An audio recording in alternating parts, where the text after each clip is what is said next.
அந்த ஃபிளைட் புறப்பட்டு ஒரு 180 நாட்டிக்கல் மைல்ஸ் ஸ்பீட்ல அதை வந்துட்டு மேலே ஏறிட்டு இருக்கும் போது திடீர்னு பாத்தீங்கன்னா ரன் அப்படின்றதுல வந்துட்டு ஆஃப் என்ற இடத்துக்கு அந்த ஃபியூவல் சுவிட்ச் மூவ் ஆகுது. சில வினாடிகளில் 30 வினாடிகள் 32 வினாடிகள் அதுக்குள்ள எப்படி ஆஃப் ஆச்சு?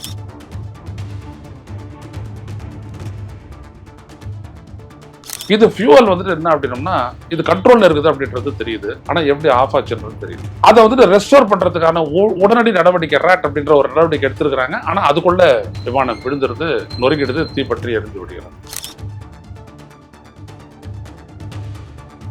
சோ என்ஜினை பொறுத்த வரைக்கும் எந்த தவறும் இல்ல, விமானத்தோட இயக்கத்தை பொறுத்த எந்த தவறும் இல்ல, டேக் ஆஃப் பொறுத்த வரைக்கும் எந்த ப்ராப்ளம் இல்ல. ஆனா ஃபியூவல் கட் ஆனதுனால இயந்திரம் நின்று விட்டது, அப்படியே இறக்கிடுச்சு.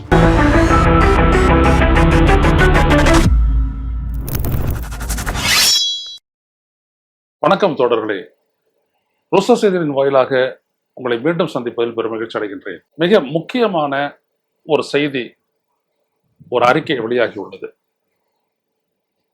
கடந்த மாதம் அகமதாபாத்தினுடைய சர்தார் பட்டேல், வல்லபாய் பட்டேல் சர்வதேச விமான தளத்திலிருந்து புறப்பட்ட அமெரிக்கா இங்கிலாந்தை நோக்கி புறப்பட்ட ஏர் இந்தியா விமானம் புறப்பட்ட 32 வினாடிகளுக்குள்ளேயே கீழே விழுந்து நொறுங்கி அதில் இருந்த 243 பேரும், அதற்கு பிறகு அந்த விமானம் விழுந்த இடத்தில் இருந்த பலரும், கிட்டத்தட்ட 270 பேர் கொல்லப்பட்ட அந்த நிகழ்வு குறித்து விசாரணை நடத்திய இந்தியாவினுடைய விமான விபத்து புலனாய்வு அமைப்பு 16 பக்க முதல் அறிக்கையை கொடுத்திருக்கு. முதல் அறிக்கை, இது இரண்டாவது அறிக்கை. இது அதாவது எல்லாவற்றையும் சொல்ல இன்வெஸ்டிகேஷன் பண்ண அறிக்கை கிடையாது, முதல் அறிக்கை.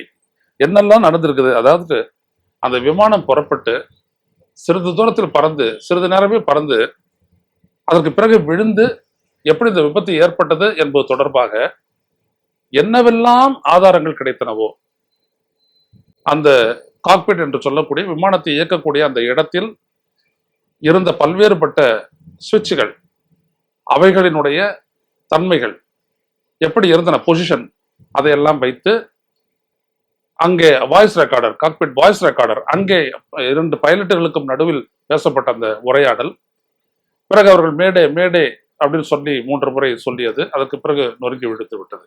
இந்த இதிலிருந்து இந்த முதல் அறிக்கையை கொடுத்திருக்கக்கூடிய அந்த அறிக்கை என்னவென்றால், அந்த அறிக்கை சொல்லுவது, the crash of Air India flight 171 on June 12, 2025 remains an unresolved mystery. இந்த முதல் புலனாய்வில் எதனால் இந்த விபத்து ஏற்பட்டது என்பதற்கான உறுதியான எந்த விதமான ஆதாரமும் இல்லை. அதான் அன்ரிசால்வ்டு மிஸ்டரி, அது இன்னும் தெரியல. ஆனா ஒரு விடயத்தை மட்டும் சொல்றாங்க.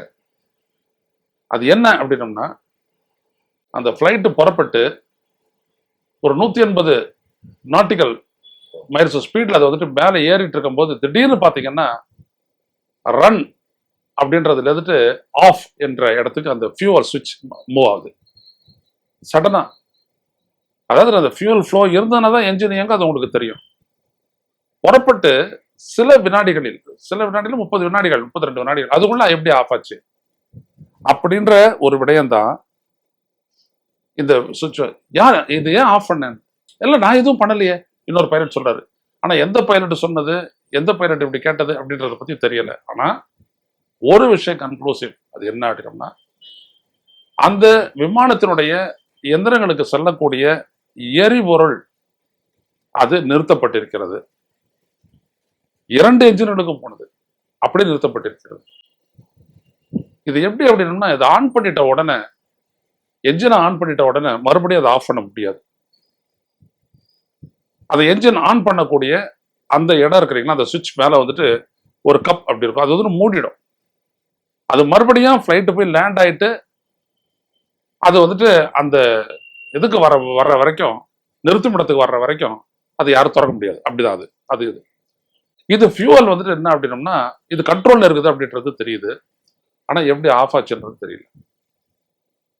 அதை வந்துட்டு ரெஸ்டோர் பண்றதுக்கான உடனடி நடவடிக்கை ரேட் அப்படின்ற ஒரு நடவடிக்கை எடுத்திருக்கிறாங்க. ஆனா அதுக்குள்ள விமானம் விழுந்துருது, நொறுங்கிடுது, தீப்பற்றி எரிந்து விடுகிறது.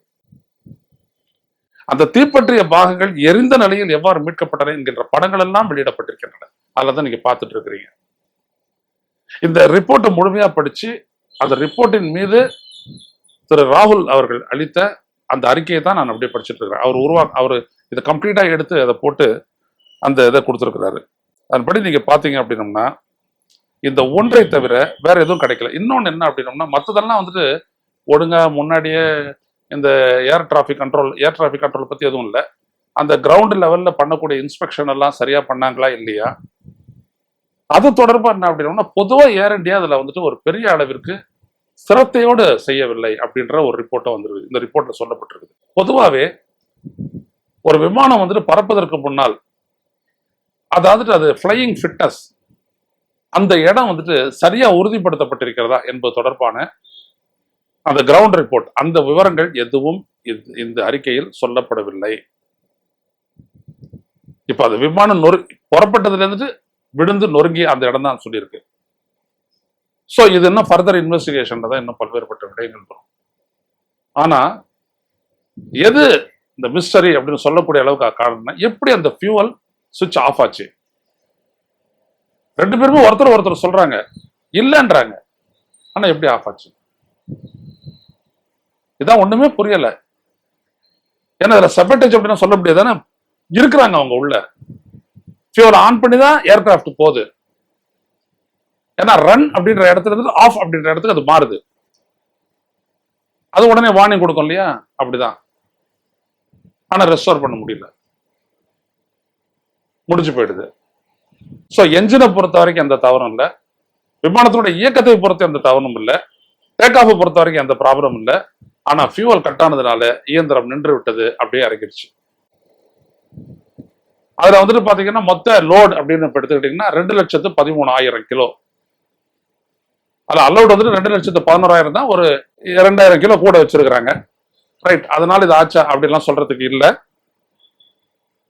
இதுதான் முதல் புலனாய்வு அறிக்கையினுடைய சாரம். இன்னும் ஃபர்தரா வர்றதை வச்சுதான் நம்ம பார்க்க முடியும். ஆனா இந்த இன்வெஸ்டிகேஷன் இந்தியாவுடைய ஏர் ஆக்சிடென்ட் இன்வெஸ்டிகேஷன் பியூரோ பண்ணாலும் கூட இதுல உலக அளவிலான பெரும் அமைப்புகள் எல்லாம் கலந்து கொண்டிருக்கின்றன. அவைகள் எல்லாம் என்ன அப்படின்ற அந்த பேரை படிச்சிடணும், ஏன்னா அது ரொம்ப ரொம்ப முக்கியம். அது த இன்வெஸ்டிகேஷன், அதை நான் அப்படியே படிக்கிறேன் அந்த ரிப்போர்ட்டுடைய அந்த இடத்தை. த investigation led by the AAIB under investigation in charge Sanjay Kumar Singh includes contribution from international agencies such as US, அமெரிக்காவுடைய National Transportation Safety Board, the UK's Air Accident Investigation Branch, Portugal's GPIAA, Canada's Transportation Safety Board, reflecting the multinational impact of the tragedy. The report prepared in accordance with Annex 13 of International Civil Aviation Organization. ஆக இதுல பாத்தீங்க அப்படின்னம்னா இந்த ஏர்கிராஃப்டை பொறுத்த வரைக்கும் ஒண்ணு பிரதானமா இந்த ஃபியூவல் சப்ளை எப்படி கட்டாச்சு அப்படின்ற ஒரு விடயம் தான். அதுதான் இப்போதைக்கு அவங்க வெளிப்படுத்திருக்கிறோம். ஆனா அன்ரிசால்வ்டு மிஸ்டரின்ற வார்த்தையை அவங்க பயன்படுத்துறாங்க. அதுவும் ஒரு கேள்விக்குறியா இருக்குது. ஏன்னா இந்த அறிக்கை மிகப்பெரிய அளவுக்கு பேசுறது என்னன்னா ரன் டு கட் ஆஃப். அதாவது அந்த இடத்துல படிக்கிற பாருங்க அந்த information. The accident occurred approximately 080905 UTC universal time. இதுல when Air India flight 171 operated by Captain Sumit Sabharwal and the first officer Clive Kunder, both Mumbai based, crashed shortly after departing from runway 23 at Sardar Vallabhbhai Patel International Airport. The aircraft carrying 5,452 kilograms of cargo, weighing in total 2,13,401 kilograms at takeoff, slightly above the maximum allowable weight of 2,11,830 kilograms, achieved maximum speed of 180 knots before both the engines fuel, ரெண்டு engine fuel cut-off switches transitioned from run to cut-off within 1 second of interval. The plane, unable to maintain altitude, impact building 0.9 nautical miles from the runway end. 1.6 kilometre தூரம் தான், 5 kilometre தூரம் அதுக்குள்ள முடிஞ்சிருச்சு. So இப்படித்தான் நடந்திருக்கிற கூடிய இந்த முதல் தகவல் அறிக்கை வந்திருக்கிறது. இது இன்னும் ஆழ்ந்த புலனாய்வு செய்யப்பட வேண்டும், அதான் ரொம்ப முக்கியம். ஆனால் ஒரு விடயம், எப்படி அந்த எரிபொருள் ஸ்விட்ச் ரன் என்பதிலிருந்து கட் ஆஃப் என்கிற நிலைக்கு வந்தது, அதுதான் ரொம்ப முக்கியமானது. இதற்கு மேல் இதை நாங்கள் வேறு எங்களுடைய கருத்து என்று எதையும் நாங்கள் சொல்ல விரும்பவில்லை. ஏனென்றால் it is a investigation report, புலனாய்வு அறிக்கை. அத்தோடு நிறுத்திக் கொள்கிறோம் தோழர்களே. மீண்டும் சந்திப்போம். நன்றி, வணக்கம்.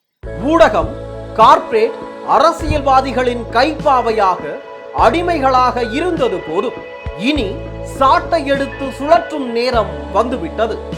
ஊடகம் பொதுமக்களாகிய உங்களுக்காக உங்களாலேயே இயக்கப்பட வேண்டும். ஊடக சுதந்திரத்திற்காக உங்களின் பங்களிப்பை இன்றே அளித்திடுங்கள்.